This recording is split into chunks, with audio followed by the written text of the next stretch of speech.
যারা ইয়াবা সেবন করেন তাদের মাঝে একটা কমন ধারণা হচ্ছে ইয়াবা মনে হয় আমাদের সেক্সুয়াল পাওয়ারটাকে বাড়িয়ে দেয়, আমাদের যৌন আগ্রহ মনে হয় বাড়িয়ে দেয়, অনেক লম্বা সময় ধরে মনে হয় ইয়াবা খেলে সেক্স করা যায়। কিন্তু এই ব্যাপারটা সাময়িক সত্য। কারণ কি? কারণ ইয়াবা হচ্ছে একটা চরম উত্তেজক টাইপের ড্রাগ এবং এটা ইনস্ট্যান্ট আমাদের ডোপামিন সিক্রেশন বাড়িয়ে দেয় ব্রেনের মধ্যে, আমাদের নন এপিনেফ্রিন হরমোনের সিক্রেশনও অনেক বেশি বাড়িয়ে দেয়, যার ফলে সাময়িকভাবে আমরা অনেক বেশি যৌন উত্তেজনা অনুভব করি, আমাদের সেক্সুয়াল ডিউরেশনও অনেক সময় বেড়ে যায়, আমাদের যৌন আগ্রহও অনেক বেশি বেড়ে যায়। কিন্তু এটা সবসময়ের জন্য সত্যি না। কিছুদিন যখন আপনি রেগুলার বেসিসে ইয়াবা নেওয়া শুরু করবেন, তখন একটা সময় দেখা যাবে যে আপনার আর যৌন আগ্রহ আগের মতো কাজ করছে না।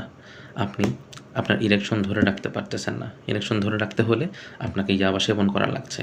আপনার নরমাল ডিউরেশনও আস্তে আস্তে কমা শুরু করছে এবং ইয়াবা ছাড়া আপনি সেক্সুয়ালি আসলে পার্টিসিপেটই করতে পারছেন না। তো আল্টিমেটলি আসলে কী হলো? যেটা হলো যে আমাদের আসলে যে নরমাল যে ডোপামিন সিক্রেশনের যে সিস্টেম, সেই সিস্টেমটা কলাপস করলো, সেটা ব্রেকডাউন করলো।